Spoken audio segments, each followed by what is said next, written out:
اسمي غزال، حرمة، تعديت 40 بشوي، لكن اللي يشوفني يعطيني أصغر بكثير. أرملة من سنين طويلة وعايشة على ذكرى زوجي الله يرحمه وعلى حلاله اللي تركه لي، والحمد لله ماني محتاجة أحد من الناحية المادية. عندي عمارة ورثتها عن أبوي، وهي اللي تدر علي الخير وتصرف علي وعلى بيتي وعيالي اللي كبروا وتزوجوا وصار الكل واحد منهم حياته الخاصة ومشاغله. لكن رغم الخير والنعمة الوحدة تذبح، والليل طويل وموحش، وربي عطاني جسم ليل حين يفتن، وجمال ما زال ينبض بالحياة. يعني لو أمشي بالسوق كل العيون علي وتلاحقني، مو غرور مني، بس هذه الحقيقة اللي أشوفها بعيون الناس، والكل يشهد لي بالزين والرزانة والسنع، وما حد يصدق إن هالجمال كله والخير عايش وحيد بين 4 جدران بدون أنيس يملي عليه دنيته ويحسسه بأنوثته اللي بدت تذبر من الإهمال والوحدة القاتلة. أنا شايفة نفسي بالمراية وعارفة قدر نفسي زين، البطيخة عندي راهية والعود رويان ومشدود، وكل من شافني قال هذه فرس أصيلة يبيلها خيال يروضها ويعرف قيمتها.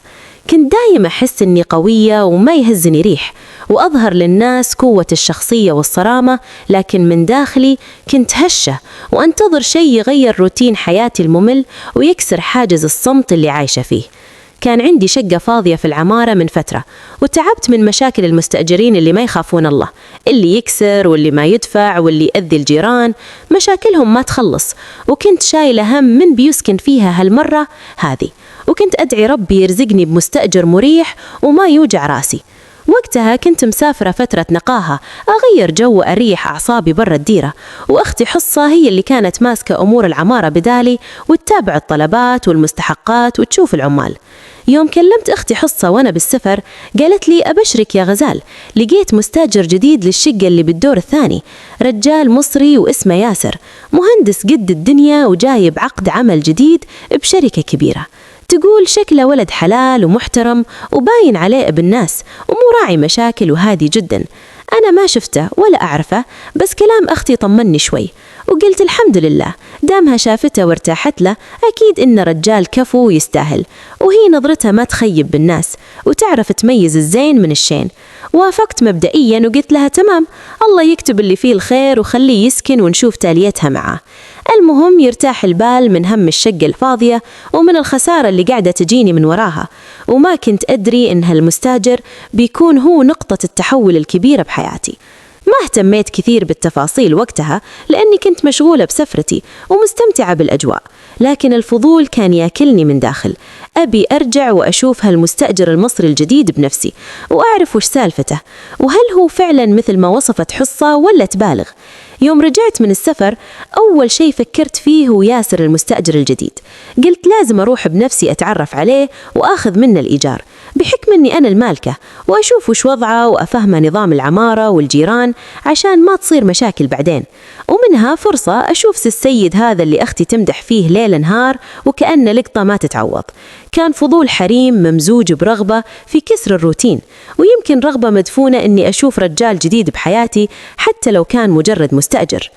قمت وتجهزت وكأني رايحة عرس مو رايحة أطالب بإيجار. لبست أحسن عباية عندي، ضيقة شوي ومخصرة على الجسم، ترسم التفاصيل رسم وتبين مفاتني من غير ما تكشفها بشكل صريح، وتكحلت كحل عربي يوسع العين، وتبخرت بالعود الكمبودي الأصلي اللي ريحته تمسك بالمكان يومين، وتعطرت بعطر فرنسي يصرع من قوته وفوحانه.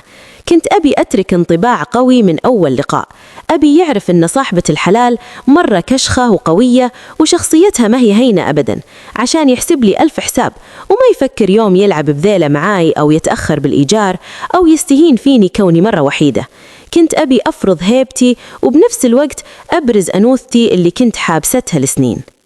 كنت أحس بحماس غريب ورجفة خفيفة بيدي وأنا أجهز نفسي، شعور نسيته من زمان، وكأني مراهقة تتجهز لموعد غرامي مو سيدة أعمال رايحة لشغلها. وصلت عند باب شقته ووقفت للحظات آخذ نفس عميق وأرتب أفكاري. قلبي كان يدق بقوة، ما أدري ليش كل هالربكة والخوف مع أنه مجرد مستاجر وعلاقتي فيه رسمية. طقيت الباب طقة خفيفة وموزونة وانتظرت، وبعد ثواني سمعت خطوات ثقيلة تقرب. انفتح الباب وطلع لي رجال ما شاء الله تبارك الله، طول وعرض وسمار مصري يذبح، وملامح رجولية طاغية، وشنب مرسوم رسم كأنه باشا من باشوات زمان. ريحته كانت تسبقه، ريحة نظافة وعطر رجالي هادي ورايق. ملامحه كانت رجولية حادة، وعيونه سود وواسعة وفيها نظرة عميقة وجريئة تخليك تضيع بعالمه. شعره أسود فاحم ومرتب. أنا أول ما شفته تجمدت بمكاني وأنا أتأمل هيبة وقفته وجسم الرياضي اللي باين من تحت اللبس الكاجوال اللي لابسه، وكأنه مصارع أو رياضي محترف مو مهندس. حسيت إن رجولي ما عادت تشيلني وارتبكت وما عرفت وش أقول. لساني انربط وضاعت مني الكلمات اللي كنت مجهزتها. هو بعد كان يطالعني بنظرة استغراب وإعجاب، كأنه ما توقع يشوف صاحبة العمارة بهالشكل وبهالزين وبهالريحة اللي سحرت المكان كله. كانت نظراته تفحصني من فوق لتحت بجرأة خلت وجهي يشب نار.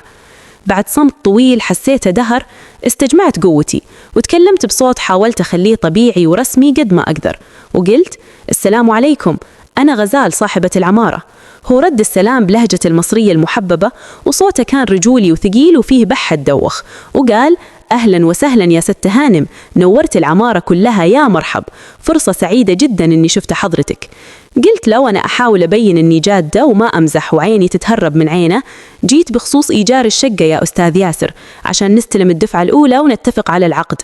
طالعني باستغراب أكبر وابتسم ابتسامة جانبية ذوبتني وقال بنبرة واثقة: إيجار إيه يا ست الكل؟ أنا دافع لأختك الست حصة 3 شهور مقدم وكاش أول ما كتبت العقد.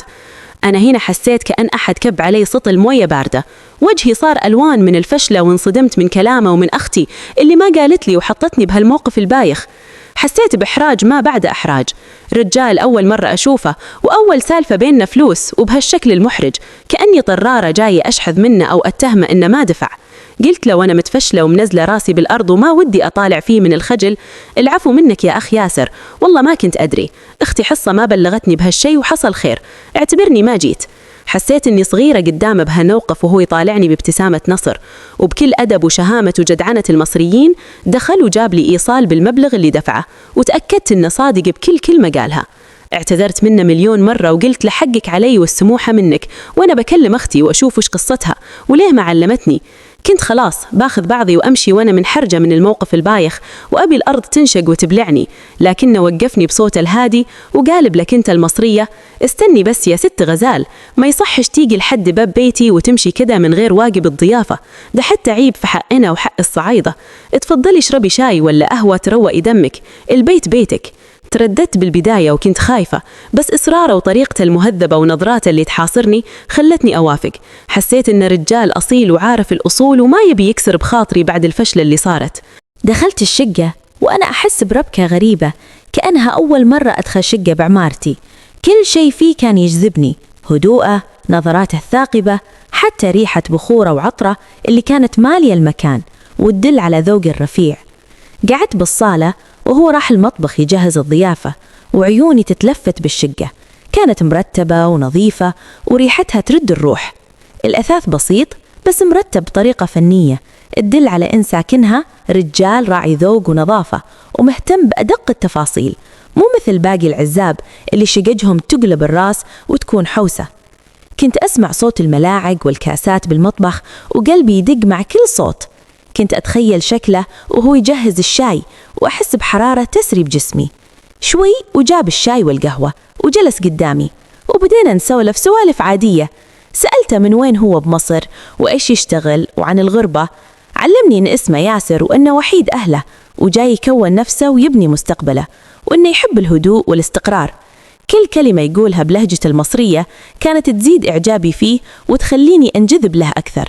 حسيت إني أرتاح له بشكل غريب، كأني أعرفه من زمان.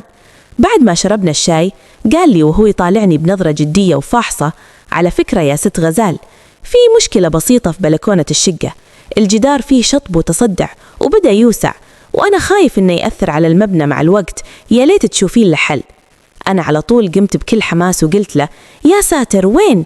ورني إياه الحين عشان أتصرف وأجيب عامل يصلحه بكرة الصبح. قمنا ورحنا للبلكونة وكانت ضيقة شوي ما تشيل شخصين مرتاحين، فاضطرينا نوقف جنب بعض حيل وهو يأشر بيده الكبيرة على مكان الشطب بالجدار. في ذيك اللحظة وأنا واقفة جنبه حسيت بحرارة جسمه وقربه الشديد مني، وشميت ريحة عطرة اللي كانت مركزة أكثر ودوختني صدق. رفعت عيني وطالعت فيه وهو بعد كان يطالعني. نظراتنا التقت لثواني، حسيتها دهر، حسيت بشعور غريب وحار سرب جسمي كله. وفي ذيك اللحظة طاحت عيني على شيء ما توقعته. شفت المارد نايم تحت ثوبه، شيء يهول العقل ويوحي بقوة جبارة ما شفت مثلها بحياتي، كأنه يخفي سلاح دمار شامل تحت ملابسه. انخطف لوني وجف ريقي. أنا بصراحة تجننت وتهوست عليه، ما قدرت أقاوم المنظر المهيب، حسيت أني بذوب بمكاني وما قدرت أتمالك أعصابي أو أشيل عيني من عليه. هو لاحظ نظراتي وارتباكي الشديد وعرف أني شفت الخير كله. ابتسم ابتسامة خفيفة كلها ثقة ومكر، وكأنه يقول عجبك اللي شفتيه؟ هالابتسامة زادت الطين بلة وخلتني أضيع زيادة وأحس بضعف مو طبيعي بركبي. كنت أحاول أركز في الشطب اللي بالجدار وأسوي نفسي مهتمة بالمبنى، بس عقلي وتفكيري كان بمكان ثاني خالص. كنت أتخيل هالقوة الجبارة وش ممكن تسوي. فجأة وأنا في عز ضياعي وأفكاري سمعت صوت جارتي لطيفة تنادي من بلكونتها اللي قبالنا بالضبط: غزال، هلا والله بالغالية، متى رجعتي يا قاطعة؟ لطيفة أرملة مثلي وساكنة في شقتي اللي مقابل شقة ياسر، وهي صديقتي وأقرب لي من أختي، بس ملقوفة وتموت بالرجال وتدور العريس دوارة. أنا ارتبكت أكثر يوم شفتها، كأنها قفطتنا في وضع مريب. رديت عليها وأنا أحاول أكون طبيعية وأخفي ربكتي: هلا لطيفة حبيبتي، توني راجعة اليوم. قالت بصوت عالي وهي تمد رقبتها: حمد الله على السلامة، والله لك وحشة.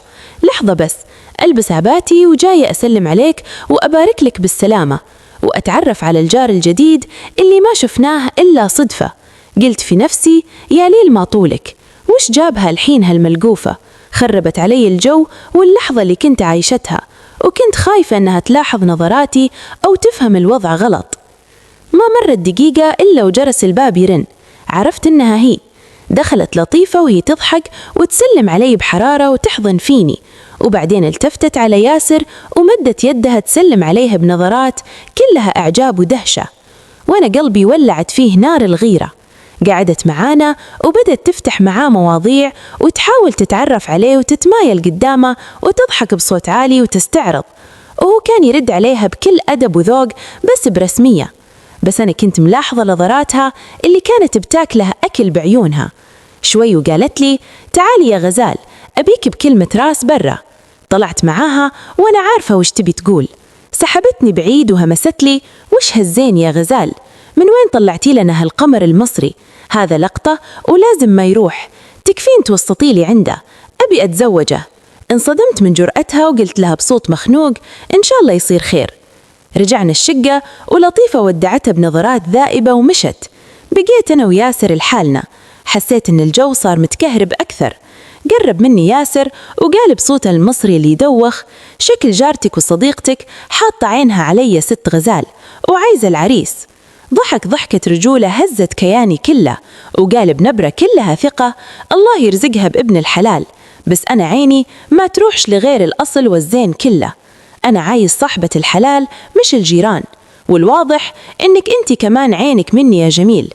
قرب مني أكثر وهمسه يلمس يدي: تعالي يا غزال، أوريك الحنفية اللي في المطبخ، شكلها بتسرب جامد وعايزة حد يشد عليها.